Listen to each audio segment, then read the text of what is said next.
Muy bien, ahora vamos a agrupar esta canción para hacer una mejor forma de verlo, ¿no? Clic derecho en cualquier de los slides y seleccionamos o entramos a la opción de grupo. Podemos nosotros aplicar a los que están acá o vamos a la opción ahora de ajustar.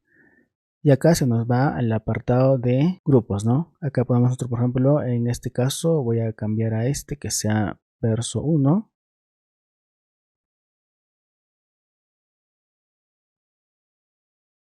Voy a copiar esto, control C. Acá selecciono y control más B. Acá también, verso 2, verso 3 y así sucesivamente. Ahí también el coro, creo, si no hay coro vamos a crearlo. Para esto seleccionamos acá más y acá está. Vamos a ponerlo coro.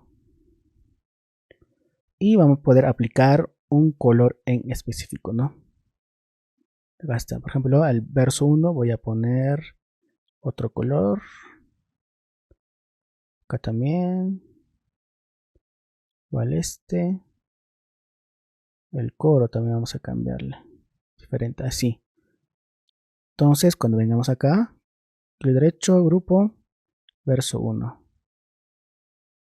Ahí está. En este caso se aplica a todo. Pero yo puedo, por ejemplo, que esto sea el y grupo. Voy a decir que es coro, ¿no? Y se va a cambiarse. Y digamos, esto ya es, por ejemplo, el verso 2. Clic derecho, vamos a grupo y verso 2. Ahí está. Por ejemplo, estos dos últimos que sean el coro.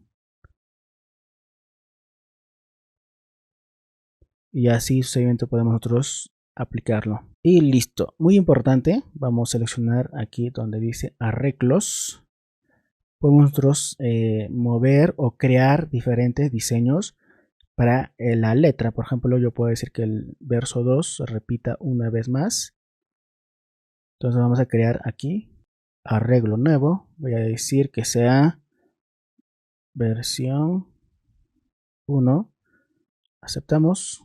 Para esto vamos a seleccionar acá y arrastrar y soltar acá. Y se va a agregarse el verso 2. Quiero que repita el coro. Entonces vamos a seleccionar el coro y agregamos así, como estamos viendo.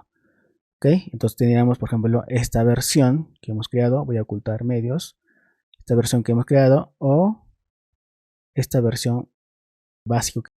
Y así podemos nosotros crear grupos acá en ProPresenter. Muy bien, eso sería todo. Conmigo sería hasta el siguiente video. No se olviden de suscribirse a este canal y darle a me gusta. Pueden ingresar al grupo de Telegram o WhatsApp para resolver cualquier duda. Chau, chau.